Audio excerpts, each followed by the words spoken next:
Seigneur, nous proclamons que ces lieux sur lesquels nous nous tenons est une terre sanctifiée, est une terre bénie de toi. Seigneur, nous proclamons que l'atmosphère est dégagée. Nous proclamons que les cœurs sont à présent disposés à recevoir ta parole. Seigneur Dieu de gloire, que ton esprit vienne et qu'au travers de ta parole, tu nous visites, chacun selon ses attentes. Bénis chaque famille représentée ici, dans ces lieux. Souviens-toi de nos frères et de nos sœurs, Père, qui n'ont pu être présents ce lundi avec nous. Là où ils se trouvent, fais leur grâce. Sois avec eux. Dans le nom de Jésus. Amen. Ce soir, mes bien-aimés, c'est notre ancien, le frère Florent Sinadina, qui va nous parler de la part de notre Seigneur. Acclamons la parole du Seigneur. Bénissons la parole du Seigneur. Amen.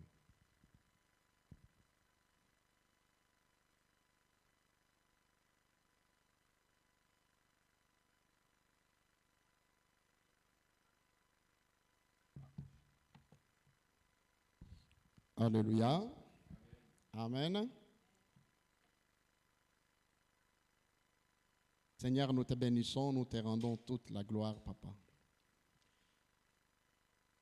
Comme nous venons de chanter, ô Dieu de gloire, nous ne voulons pas seulement une simple partie de toi, mais ton entièreté, Seigneur, règne en ces lieux. Nous voulons, notre Dieu de gloire, que le Saint-Esprit glorifie le Seigneur Jésus-Christ dans son Église. Au nom de Jésus-Christ. Amen. Amen. Alléluia.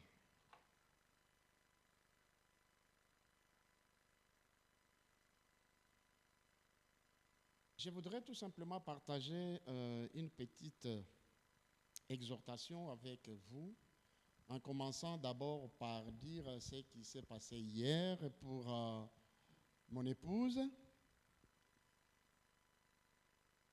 Je pourrais dire que hier c'était une journée très difficile pour moi, parce que quand j'ai vu comment mon épouse dirigeait la louange en ces lieux, je ne pouvais en aucun cas imaginer que quelque chose devait se produire. Alors, seulement après la louange, quand je vis Michael qui est venu me parler en disant « Maman demande que tu puisses la ramener à la maison ». Vous savez, bien-aimé, j'ai dit « Mais comment amener à la maison? On vient de terminer la louange, ça doit être maintenant la période où on doit écouter la parole. » Quand j'ai été, moi je connais ma femme. Souvent, quand il y a des gens comme ça, même si elle a mal, elle ne le manifeste pas. Mais sa demande m'a touché, j'ai dit ok, on y va. Je n'ai pas cru que ça devait être aussi grave que ça. En chemin, on va arriver au niveau où habite, au rond-point où habite le pasteur Emmanuel. Je vois, elle commence à crier.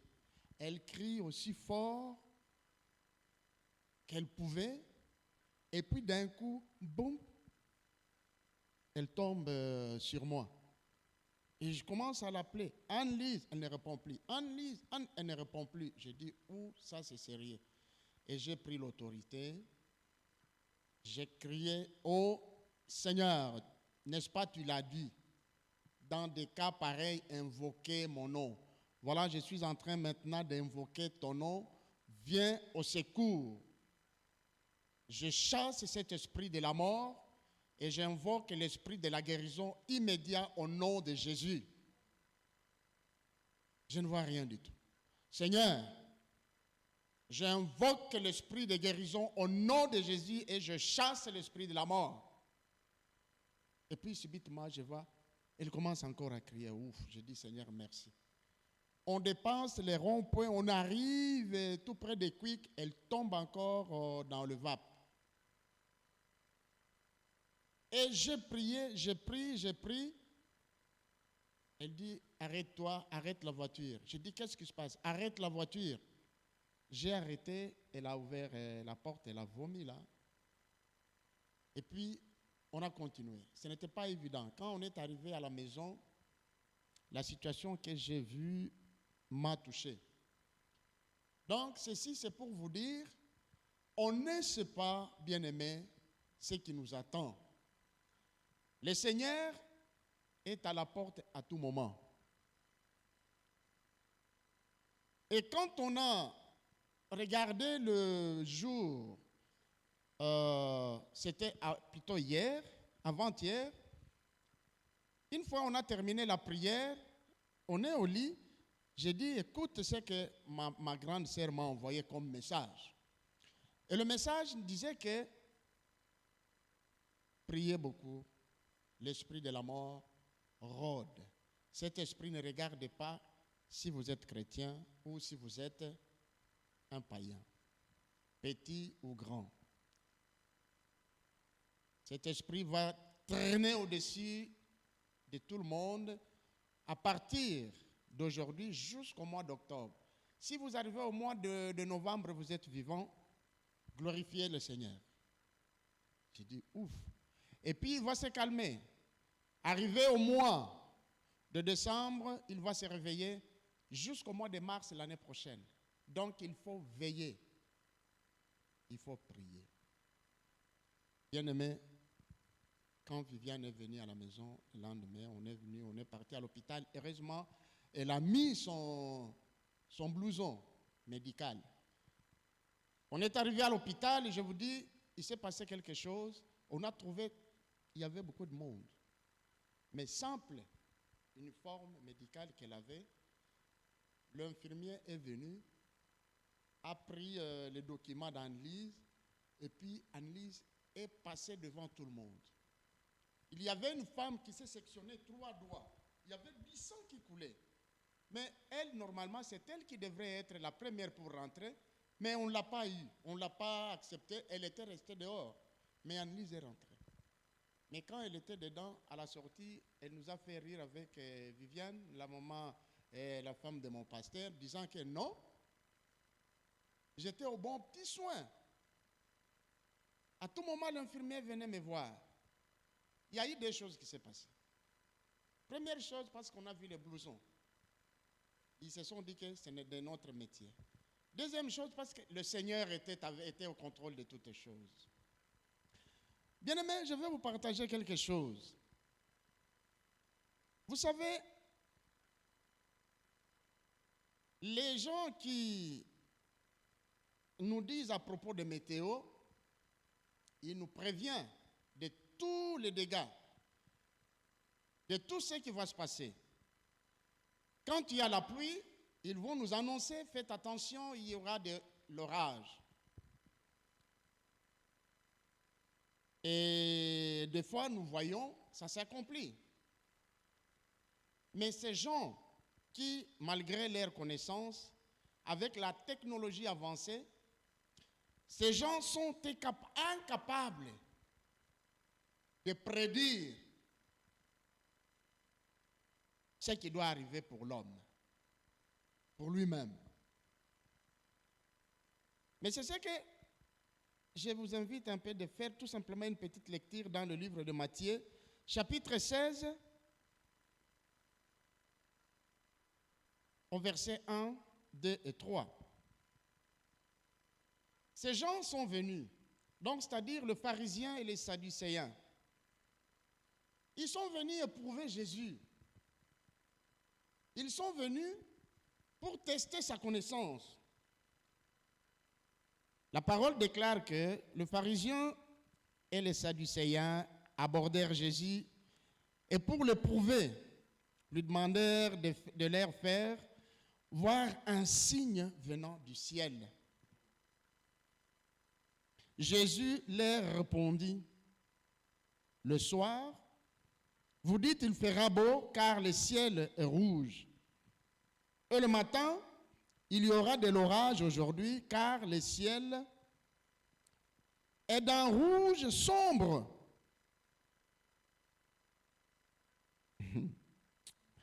Vous savez discerner l'aspect du ciel. Et vous ne pouvez pas discerner les signes de temps. Amen.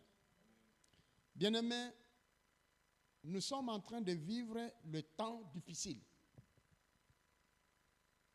Le temps compliqué. De par la météo, nous voyons beaucoup de dégâts sur la terre. De par les météos, nous voyons combien aujourd'hui, même s'ils n'acceptent pas, ils voient la puissance de Dieu. Ici, Jésus répond à ces gens. Vous, les météorologues, vous savez voir tout. Demain, il va faire ceci, demain, il va faire cela. Mais vous êtes incapables de discerner les signes de temps. Frères et sœurs, si je pose la question aujourd'hui, sommes-nous au 40e sceau de ce qui est écrit dans la Bible et la fin du temps? Au 40e sceau. Nous avons vu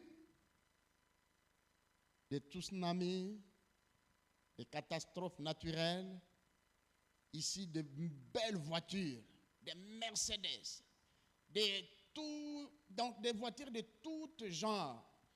Ces voitures ont été emportées. Là où l'homme s'est accroché pour, n'est-ce pas, dire que j'ai, en se tapant la poitrine. Mais ces jours-là, ils n'ont pas eu le courage. Ils ne savaient pas ce qui devait arriver. Mais bien aimés, nous, en tant qu'enfants de Dieu, que devons-nous faire? Resterions-nous tout simplement comme les gens de ce monde qui ne connaissent pas et qui ne discernent pas les signes de temps? Pourtant, le Seigneur Jésus nous en parle. Lorsque vous verrez le nuage, vous saurez qu'il y aura une grande pluie. Lorsque vous verrez dans le monde, il y a la famine, la maladie. Nous avons vu coronavirus qui frappe, les gens meurent, les ouragans. Là où il n'y a pas l'inondation, il y a le feu qui est en train de détruire. Là où il n'y a pas l'inondation, au Brésil, c'est incroyable. Il neige. Il y avait plein de neige avant-hier au Brésil. Regardez comment le climat il devient fou. Mes frères et sœurs, c'est pour vous dire que nous sommes arrivés à un temps où le Seigneur est en train de nous parler. Il est à la porte. Il est en train, n'est-ce pas, de frapper. Bien-aimés, préparons-nous. Il ne faut pas que nous soyons surpris. Mon épouse était ici hier, avec le micro. Elle chantait. Elle chantait bien la louange de l'Éternel. Mais les 30 minutes qui ont suivi, les 10 minutes qui ont suivi plutôt après la louange, c'était catastrophique pour elle. Elle était dans un autre état, près de la mort. Donc, si nous ne nous préparons pas, si nous ne nous mettons pas prêts à tout moment, il ne faut pas que nous soyons surpris, comme des païens. Bref, le Seigneur ne veut pas nous laisser comme cela. J'ai beaucoup aimé. Là, je reviens au message de notre pasteur Jean-Paul. Il nous a parlé de ce message qui m'a touché. Après avoir écouté ce message ici, je suis arrivé à la maison. Le Saint-Esprit continue encore à me parler dans le même message, mais autrement. Jésus-Christ amène ses disciples dans le jardin de Gethsémane. Parce que la première fois, quand il est monté, il a pris seulement 3 au moment de la configuration. Cette phase transfiguration. Mais cette fois-ci, il a jugé bon d'amener tout le monde. Jésus est Dieu. Jésus, il voit ce qui va arriver. Il a vu que je suis maintenant arrivé vers la fin. Il y a quelque chose qui va se faire. Donc, je vais amener tout le monde dans ce jardin où nous allons passer un moment de prière. Mais quand ils sont arrivés dans le jardin de Gethsémane, qu'est-ce qui s'est passé? Il a ordonné à tous de s'asseoir. Il a pris avec lui Pierre et les 2 fils de Zébédée. C'est une histoire qui se trouve dans le livre de Matthieu, chapitre 26, au verset 36. Pour ceux qui veulent lire ça, ils verront. Une fois arrivé là-bas, il a pris les 2 fils de Zébédée, il a pris Pierre, il est parti un peu plus avant avec eux. Ils se sont avancés. Les disciples ne comprenaient pas pourquoi. C'est comme nous autres pour le moment. On ne comprend pas qu'est-ce qui va se passer. Qu'est-ce qui est en train de se passer. Mais Jésus qui est Dieu, il voyait, il y a drame qui va s'opérer tout de suite là. Parce que la fin du mandat de notre Seigneur sur la terre était proche. Qu'est-ce qui s'est passé? Lorsqu'il s'est avancé avec les 3, il les a laissés. Lui aussi, il s'est avancé pour aller prier. Quand il est revenu, il a trouvé les 3 en train de dormir. Bien-aimés, l'esprit du sommeil frappe les chrétiens. Réveillons-nous. L'esprit du sommeil frappe. C'est un esprit d'aveuglement. Cet esprit veut que nous ne puissions pas être au courant de ce qui va se passer et de ce qui est en train de se passer. Mon épouse était ici. On n'a pas compris qu'est-ce qui s'est passé. Le Seigneur veut nous montrer quelque chose, frères et sœurs. Il veut que nous soyons bien dotés d'un esprit de discernement, rempli du Saint-Esprit, qui va nous coordonner, qui va nous parler, qui va nous diriger, qui va nous dire de ce qui va se passer. Pour que lorsque ça arrivera, que nous ne soyons pas étonnés, surpris. Amen. Pour ceci, j'avais discuté de ça avec maman pasteur et mon épouse. J'ai dit c'est une place de choix que nous avons occupée, que nous sommes en train d'occuper. Place de choix. C'est-à-dire, lorsque Jésus le sent, tous les autres, mais parmi les disciples, Jésus va choisir seulement 3. Pierre et les 2 fils de Zébédée. Je regardais, il a l'habitude de prendre toujours 3.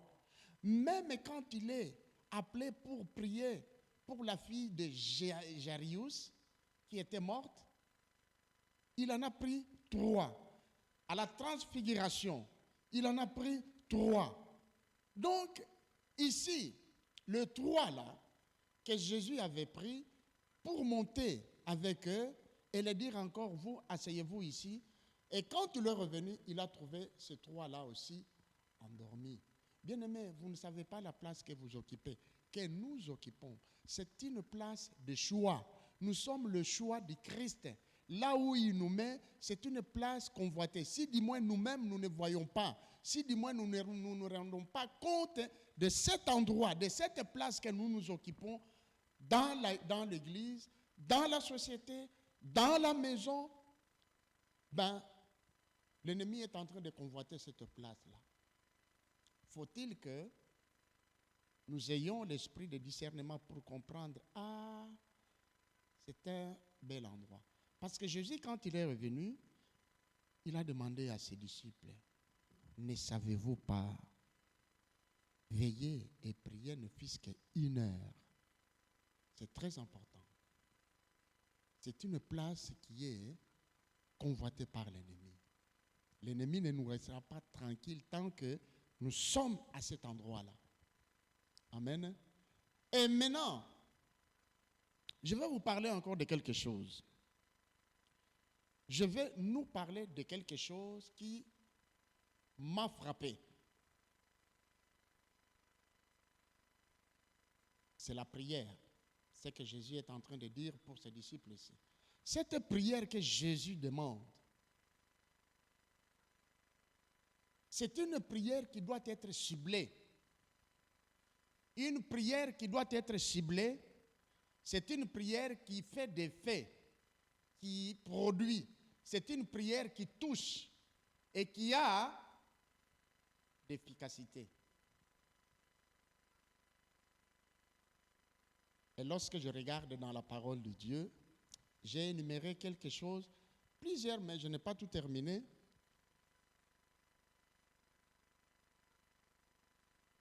L'aveugle Bartimée, ceci se trouve dans Marc 10, 42 et chapitre 10, versets 42 à 52. On voit de cet homme qui a entendu le merveille que le Seigneur accomplit. Mais cet homme, il entend juste des bruits. Il s'est précipité vite au bord de la route. Il dit, peut-être ici je verrai le Fils de l'homme en train de passer. Comme d'habitude, lorsque Jésus passe, il y a des gens qui le suivent. Écoutez-moi bien. J'insiste sur le mot suivre. Amen. Jésus était toujours avec des gens qui le suivent. Mais ce pauvre homme, Bartimée l'aveugle, était assis au bord de la route.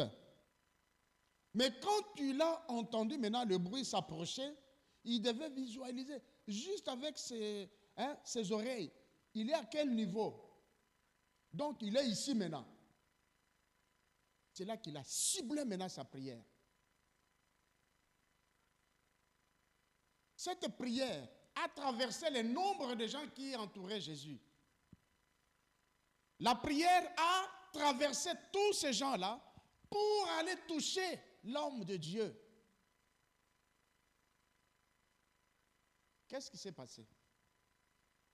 Il s'est crié. Mais les gens sont venus. Monsieur, est-ce que vous pouvez vous calmer un peu? C'est comme si on lui disait, monsieur, est-ce que vous pouvez encore augmenter le volume? Il a crié encore plus fort, jusqu'à ce que Jésus a été touché. Il s'est arrêté, il s'est retourné, et cet homme a reçu sa guérison. Amen. C'était une prière ciblée. Jésus s'est arrêté ce jour-là uniquement pour cet homme. Malgré toute la masse qui suivait Jésus, il s'est arrêté uniquement parce que c'était une prière ciblée. Amen. La résurrection de Lazare. Et lorsqu'ils ont entendu dans la ville et le village que Jésus est dans la ville, les gens sont venus pour voir qu'est-ce qu'il va faire parce que Lazare, c'était son ami. Et encore une fois, les gens suivent Jésus. Arrivé à la maison, Marthe a entendu. Marie était au courant. Et lorsqu'ils sont partis au cimetière, Jésus n'était pas seul. Il était entouré encore une fois de plus. Jésus a fait ce qu'il devait faire. Il a ressuscité Lazare. Là, il dira encore quelque chose à Marthe. Ne t'ai-je pas dit, si dis-moi tu crois, tu verras la gloire de Dieu. Maintenant, je veux tout simplement que vous puissiez comprendre quelque chose de tous ces gens qui suivent Jésus. Amen. La fille de Jairus, cet homme, Jairus, c'était un chef dans la synagogue. Quelqu'un qui était grand. Et on a vu que cet homme, lorsqu'il est venu, il a reconnu Jésus comme étant le maître. Il s'est agenouillé. Et cet homme,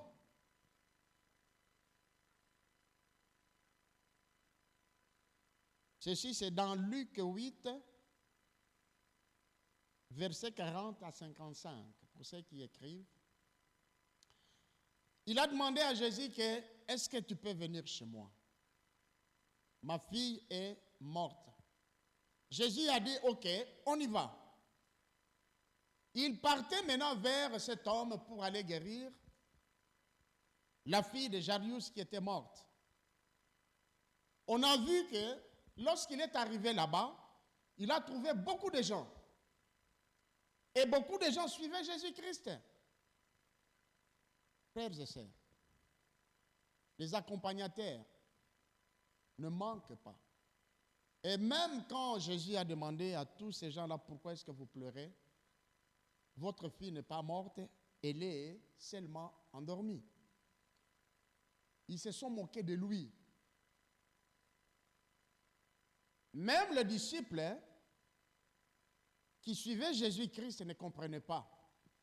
Jésus est rentré, il a juste crié, et la fille de Jairus est revenue à la vie, et les gens étaient dans l'étonnement.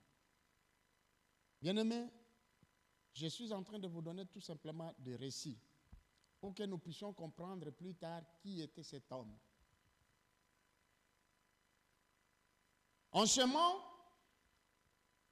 plutôt lorsqu'il partait, chez Jairus, en chemin, il y a eu cette femme qui perdait le sang pendant 12 ans.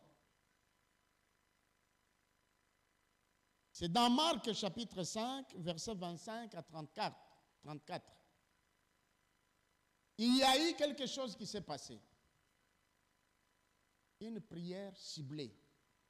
Cette femme s'est dit en elle-même, si du moins je touche le pan de sa robe, il va se passer quelque chose.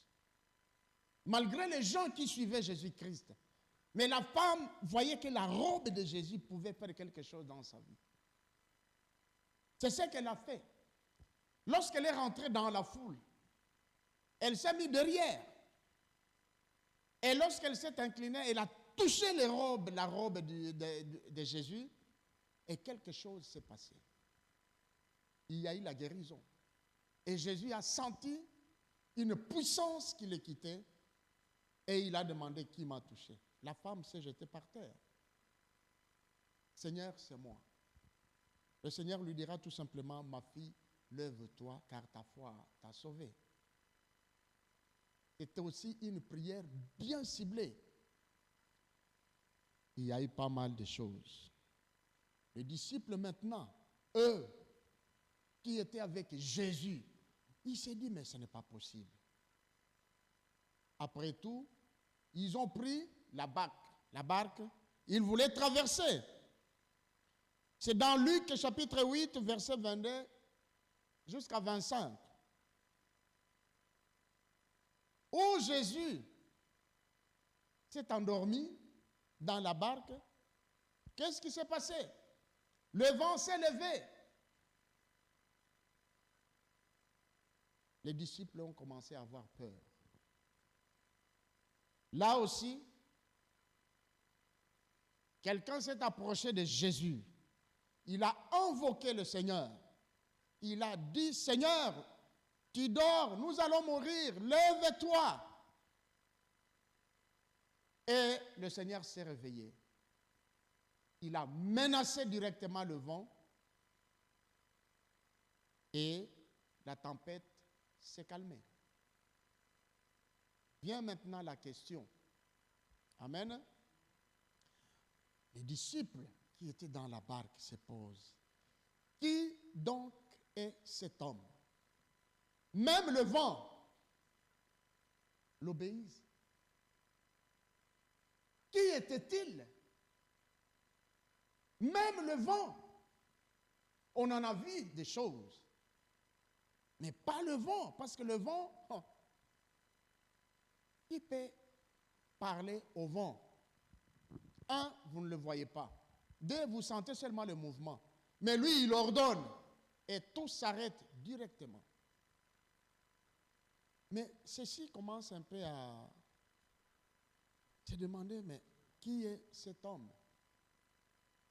C'est là que Jésus va aller avec eux. Dans le livre de Matthieu, chapitre 16, versets 15 à 16, là où Jésus a appelé tous ses disciples, il a demandé. Jésus pose la question à ses disciples. Mes amis, dites-moi un peu,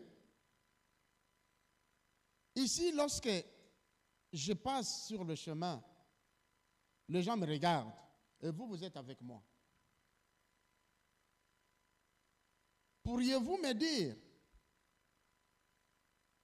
au verset 15, qui, et vous, leur dit-il, qui dites-vous que je suis? C'est une question que Jésus a posée à ses disciples. Matthieu 16, verset 15. Qui dites-vous que je suis? Cette question nous est tous posée. Parce que nous avons vu la fois passée, le pasteur nous a parlé une fois d'invoquer le nom de Jésus et tu seras sauvé. Mais au vu de tous ses disciples qui étaient avec lui, à chaque miracle, ces gens, ils sont toujours dans l'étonnement. Ils ne savent pas qui était avec cet homme. L'homme qui était avec eux, qui était-il? Parce qu'il a guéri le malade. Les aveugles ont retrouvé la vue. Les morts sont ressuscités. Le paralytique marche. Mais qui est cet homme? La question, le gens du village, ils se demandaient. Mais Jésus voit même cette question-là parmi les gens qui étaient avec lui se poser des questions. Bien-aimés, le Seigneur nous parle aujourd'hui. Serions-nous toujours de ceux qui suivent Jésus-Christ ou bien nous serons de ceux qui vivent Christ? Alléluia. Parce que Jésus nous veut comme des acteurs dans sa mission et non pas comme les suiveurs qu'on appelle les spectateurs. Je me souviens, étant enfant, je suis allé au foot, au stade. Parmi les spectateurs, il y a ceux qui sont fous. Donc, il suffisait que tu te mets devant un homme qui est malade, qui est vraiment plongé dans le ballon. Quand le joueur va tirer au foot, et toi, tu reçois un coup de pied derrière. Parce que lui aussi, il est dans le stade. Alors, ici, Jésus nous demande, il veut que nous soyons des acteurs avec lui. Et non pas des spectateurs qui regardent de loin, qui ne comprennent rien du tout. Notre Seigneur, il veut que nous soyons des hommes de prière. Notre Seigneur, à la place qu'il nous a choisis, parce qu'il nous a montré, il dit, asseyez-vous ici. C'est une place de choix. Mon ami, mon frère, ma soeur, tu es le choix de Jésus. Tu es choisi par Jésus. Donc tu es son choix. À la place dont il t'a placé, tu es son choix. Il sait que tu peux être capable, n'est-ce pas, de réagir contre les attaques du malin. L'ennemi peut venir, mais Dieu sait que mon fils est là. C'est pour ça qu'il t'a placé là. Tu es son choix. Quand il a dit à Satan, d'où viens-tu? Oh Seigneur, je me promenais sur la terre. Est-ce que tu as vu mon serviteur? De quel serviteur tu parles? Amen. Tu as vu mon serviteur le dégracia. Mon serviteur Edwin, ma servante Edwin, ma servante Océane, ma servante Maman Pasteur. Tu as vu ma servante Maman Pascaline. Tu as vu ma servante Nissi. Est-ce que tu as vu ma servante Jean-Paul, mon serviteur Jean-Paul? Est-ce que tu as vu mon serviteur Pasteur? Tu as vu mon serviteur Joël ou Gabriel? Oui, je l'ai vu. Amen. Il faut que nous puissions briller. Si vous n'êtes pas dérangé par Satan, c'est que vous êtes dans le camp de Satan. Lorsque vous êtes dérangé par Satan, parce que vous brillez de ton étoile qui le dérange. Alléluia. Voilà pourquoi Jésus t'a choisi et il t'a mis là. Il dit, là où je t'ai mis, c'est un endroit convoité par l'ennemi. Et là où je te mets, c'est un endroit où tu dois passer dans la prière. C'est une prière qui doit cibler. Et c'est cible qui doit cibler, donc ça a une efficacité. Lorsque ça sort, ça fait des faits. L'ennemi aura peur de toi. Bien-aimé, j'ai vu la main de l'Éternel hier. Lorsque je menaçais cet esprit qui voulait prendre l'esprit de mon épouse, je le menaçais par la puissance du nom de Jésus-Christ. J'ai vu la main de Dieu agir. Alléluia. Amen. Qui dites-vous que je suis? Notre Seigneur nous pose cette question. Nous sommes arrivés à un temps où beaucoup de gens sont comme des aveugles. Ils voient que des effets, des choses qui s'accomplissent. Il y a quelque chose qui va se passer. Mais soyons toujours prêts. Notre Dieu ne nous abandonne pas. Il est toujours avec nous. Quoi qu'il arrive, bien-aimés, invoquez toujours le nom de notre Seigneur et il sera avec nous. Amen. Soyez bénis.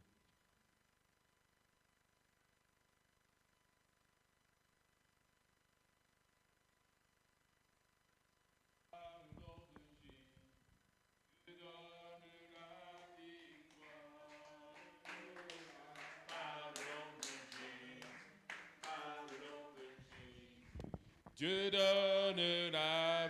Est-ce qu'on peut se lever pour chanter ce cantique? Car le nom de Jésus est le nom qui est au-dessus de tout autre nom que nous pouvons imaginer être. Il n'y a aucun nom qui nous est donné ici sur la terre et même dans les cieux qui est plus grand que le nom de Jésus. Car devant le nom de Jésus, tout genou, quel qu'il soit, fléchit et reconnaît en lui qu'il est le Tout-Puissant. Alors nous allons chanter ce cantique à la gloire de notre Seigneur. On y va. Par le nom de Jésus, par le nom de Jésus, Dieu donne la victoire. Alléluia. Par le nom de Jésus, par le nom de Jésus, Dieu donne la victoire. Par le nom de Jésus, par le nom de Jésus, Dieu donne la victoire. Alléluia. Par le nom de Jésus, par le nom de Jésus, Dieu donne la victoire. Quand Satan nous tend un piège, c'est ce nom qui nous protège, ce beau nom de la victoire que chantent les élus. Acclamons le nom du Seigneur Jésus-Christ. Ce merveilleux nom qui nous a été donné, mes bien-aimés, par le nom de Jésus, les montagnes sont éventrées, elles sont déplacées, elles sont écrasées. La mort est défaite par le nom de Jésus. Nous bénissons le Seigneur pour cette parole qui nous a été adressée ce lundi. Pour vous, mes frères et sœurs qui êtes loin, qui n'avez pas pu être avec nous ce lundi, laissez-moi vous dire ceci. Lorsque vous êtes face à des situations où vous dites que c'est grave, c'est tellement grave que je ne sais plus comment faire, invoque le nom de Jésus. Et quand tu pries dans des situations où tout devient compliqué, fais une prière qui est ciblée, qui est précise. Vous avez entendu le frère, dans son cas, son épouse se trouvait dans une condition, mais grave. Il n'a pas tourné autour du pot pour commencer à dire « Je vais d'abord me repentir, je vais chanter un cantique, ensuite je vais commencer à supplier Dieu, et puis je vais commencer... » Non! Il a invoqué, il a dit simplement « Seigneur, tu avais dit qu'en ton nom, nous allons l'invoquer. Invoquer ton nom et les malades seront guéris. » Tu as dit également « Seigneur, qu'en ton nom, nous chasserons les démons, nous chasserons même l'esprit de la mort. Tu nous donnes la victoire sur nos ennemis. » Et c'est ce qu'il a fait. Et Dieu a fait grâce. Son épouse, je vous assure, elle est en bonne santé. Car le nom de Jésus est au-dessus de tout nom. On est dans des situations compliquées, difficiles. C'est difficile, oui. Quand tu es assailli dans la souffrance, invoque le nom du Seigneur. Parle au Seigneur. Sois précis. Cet aveugle Bartimée sur le bord de la route, bien sûr qu'il avait un problème. Il ne pouvait pas voir qui venait, mais il pouvait entendre le pas des gens avancer. Dans sa condition, il était défavorisé, mais il a crié au-dessus de toutes les voix. Il a crié et il a appelé le Seigneur à l'aide. Et le Seigneur qui est sensible à cela a entendu et le Seigneur est venu vers lui. Alors que ce n'était pas possible. Pareil pour cette femme avec sa perte de sang. Le Seigneur, c'est vrai, là où il avançait, il était toujours entouré d'une foule. Parce que les gens étaient subjugués, ils étaient impressionnés par comment il parlait, par ce qu'il faisait. Il lui était difficile. Mais elle a dit, écoute, je ne saurais pas m'approcher de lui et lui parler. Mais Seigneur, je vais juste essayer de me faufiler dans la foule et juste toucher le pan de sa robe et je serai guéri. Et vous savez quoi? Elle a été instantanément guérie. Et le Seigneur le ressentira même physiquement. Qui m'a touché? Qui m'a touché, dira-t-il, alors qu'il y a une foule autour de lui. Les gens sont autour de lui. Sûrement qu'il y a des bousculades. Mais qui m'a touché? Pourquoi? Parce qu'il avait senti une force le quitter. La femme se révélera et lui dira, va ma fille, ta foi t'a sauvée. Ce message est vraiment touchant pour nous qui sommes dans ces temps difficiles. Tu as perdu ta maison, tu as peut-être perdu ton emploi. Tu ne sais pas de quoi demain sera fait. Ton avenir te semble obscur. Tu es malade depuis de nombreuses années et les nouvelles ne sont pas bonnes de jour en jour. Les tests, les résultats des examens ne sont pas toujours bons. Alors tu te dis, mais je suis terminé. Laisse-moi te dire. Crie auprès du Seigneur, invoque le nom du Seigneur. Adresse-lui une prière qui est claire, qui est limpide, qui est ciblée. Seigneur, au secours, guéris-moi. Seigneur, au secours, remplis mes greniers. Je n'ai plus de deniers pour nourrir mes enfants. Seigneur, accorde-moi ta grâce dans mes études. Accorde-moi la réussite. Amen. On va passer 1 minute comme ça. Parle à ton Dieu. Amen. Parle à ton Dieu. Quand il y a des thèmes comme ça, on ne peut pas passer à côté de cela. Il faut qu'on le pratique. Là où tu es, tu vas dire, tu vas adresser à ton Seigneur une prière ciblée. Tu ne vas pas multiplier les paroles. Le Seigneur sait ce dont tu as besoin, mais tu vas lui parler. Si tu veux la paix, demande-le lui. Si tu veux que tes finances soient mieux gérées, demande-le lui. Si tu veux que ton foyer retrouve la quiétude, demande-le lui. Si tu veux la guérison de ton cœur, la guérison de ton corps, la délivrance de ton âme, demande à ton Seigneur de manière claire et précise. Alléluia. Merci Seigneur Jésus. Tu fais toutes choses parfaites. Seigneur, tu es un merveilleux Seigneur pour nous. Tu prends soin de nous, Père. Ce soir, c'est ton peuple. Nous, ton peuple, nous sommes devant toi. Et nous t'implorons, Père. Nous invoquons, Seigneur, ta grâce. Nous invoquons tes faveurs, Seigneur, dans nos vies. Seigneur, visite cette assemblée. Seigneur, visite les familles représentées ici. Que chaque famille membre de cette assemblée, Seigneur, soit touchée par toi. Seigneur, tu connais, Seigneur, les demandes qui montent en ce moment vers toi. Seigneur, nous prions que tu puisses les rencontrer dans le nom de Jésus. Entends les cris, entends les supplications, Seigneur. Entends, Seigneur, notre Dieu. Vois les mains qui sont levées vers toi et qui s'attendent à toi, Seigneur. Oui, tu es notre Dieu. Tu es le Seigneur des Seigneurs. Ton nom est au-dessus de tout autre nom, Seigneur. C'est en ton nom, Seigneur, que nous élevons ces prières vers toi, ces prières de supplication, ces prières de demande de secours, oui, ces prières de délivrance. Seigneur, délivre-nous, Seigneur.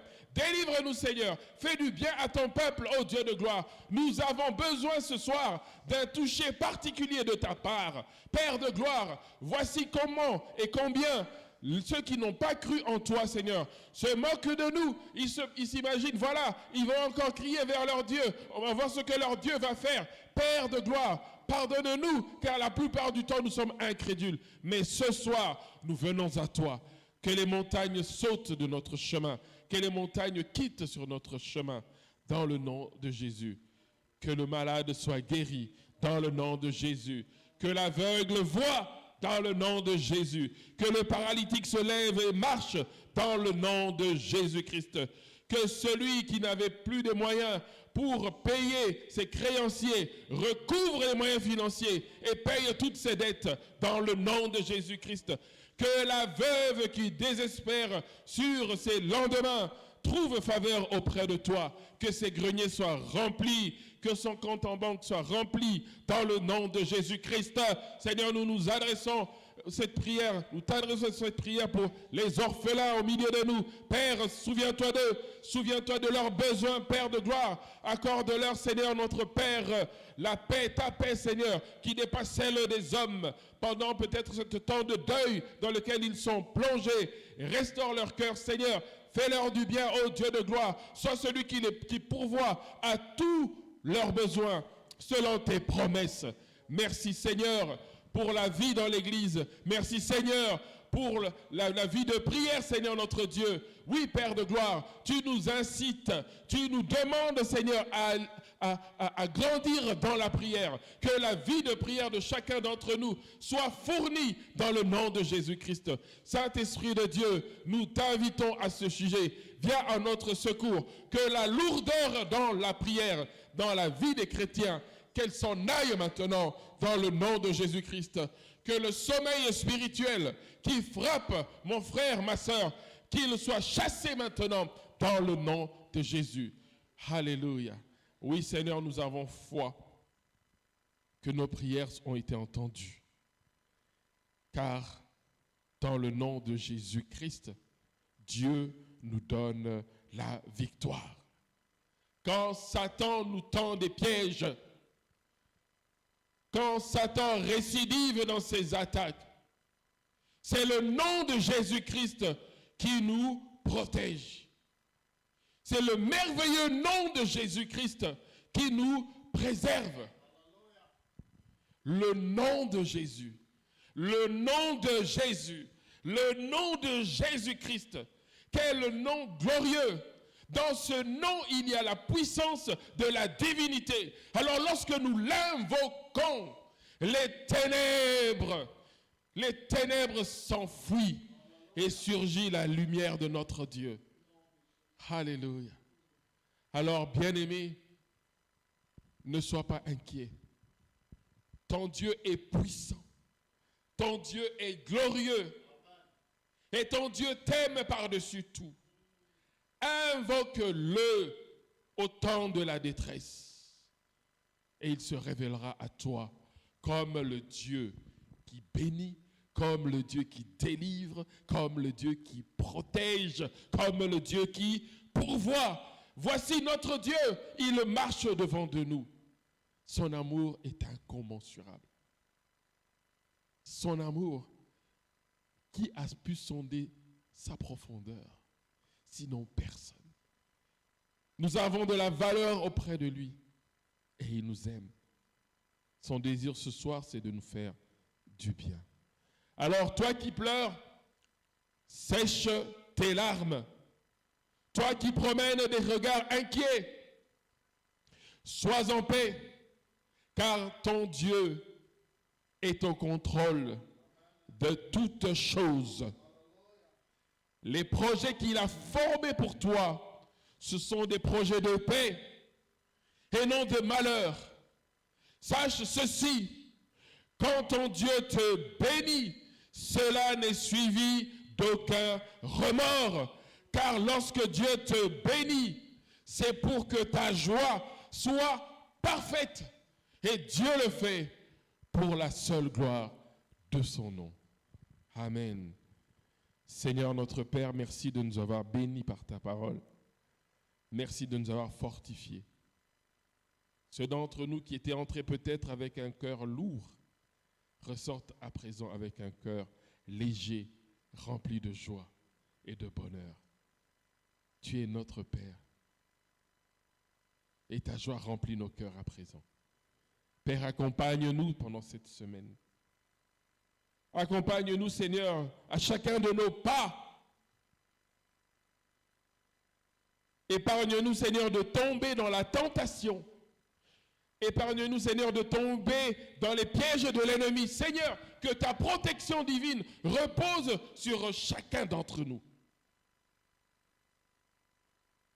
Accorde-nous, Seigneur, notre pain quotidien. Que ce soit le pain que nous mangeons, que ce soit nos besoins spirituels, Seigneur, exauce-nous.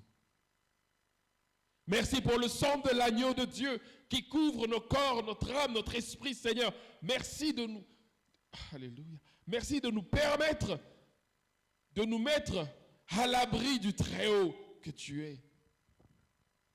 Qui pourra nous dérober?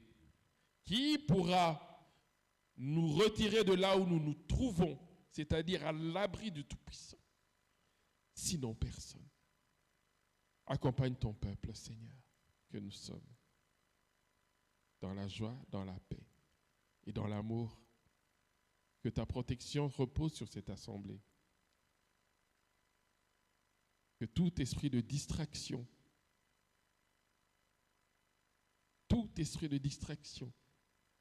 qui tenterait de venir troubler la quiétude dans l'assemblée, nous les chassons au nom de Jésus-Christ.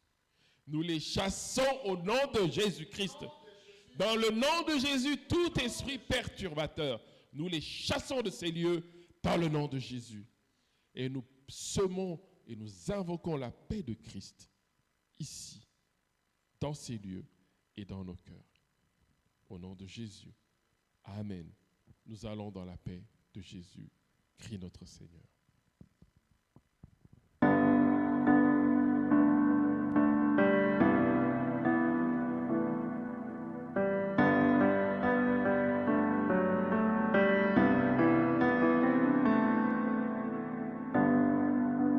Sur mon cœur tu as inscrit